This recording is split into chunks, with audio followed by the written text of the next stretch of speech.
Hello বন্ধুরা, আমি প্রথমা বলছি। এই যে আবার বসে গেছি মাছ টাছ নিয়ে,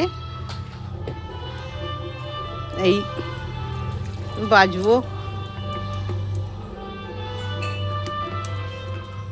এই টাটকা মাছ, ছোট মাছ, চারাপোনা, মৌরলা, পুঁটি, সব রকমই।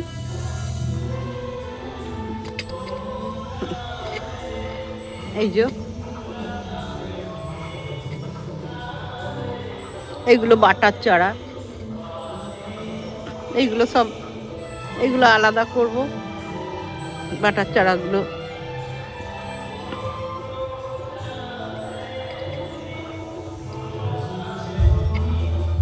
এইগুলো সব আলাদা করতে হবে। আলাদা করে ছোট মাছগুলো আলাদা করতে হবে। এগুলো সব টাটকা মাছ।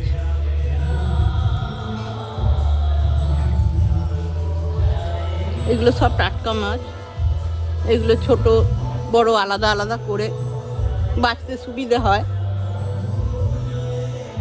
ছোটগুলো একদিকে করলে, বড়গুলো একদিকে করলে বাছতে আমার সুবিধে হয়।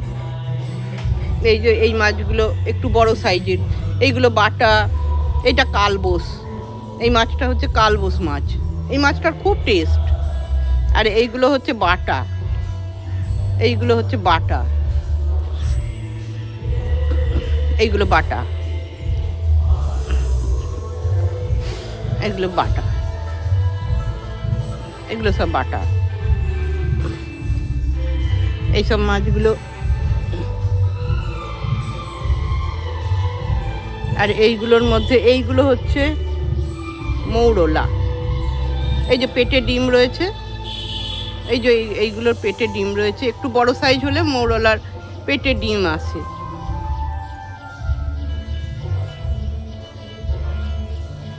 এই কিছু কিছু খুব বড় বড় মৌরলা আমি দেখাচ্ছি তোমাদের। দেখো, এই মৌরলাগুলোর পেটে সব ডিম আছে। এগুলো খুব সাবধানে বাছতে হয়। এগুলো সব পেটে ডিম আছে। এইগুলো এই মাথার দিকে সামান্য একটুখানি কেটে এইগুলো বাছতে হবে।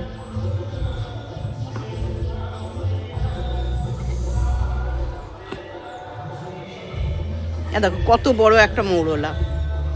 এই মাছটার পেটে ডিমে ভর্তি। এখনো নড়ছে, এখনো একদম জ্যান্ত টাটকা।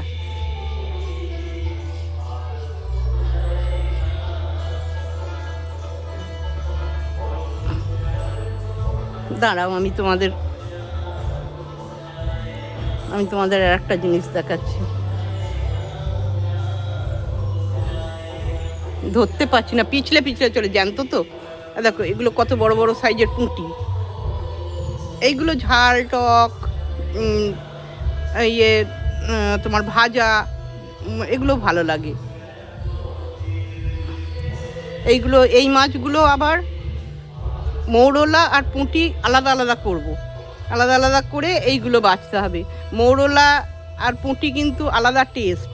মৌরলার টেস্ট আলাদা, পুঁটির টেস্ট আলাদা। এইগুলো আবার আলাদা আলাদা করে ইয়ে করতে হবে, ভাগ করে করে বাছতে হবে। দিয়ে ভালো করে পরিষ্কার করে ধুতে হবে।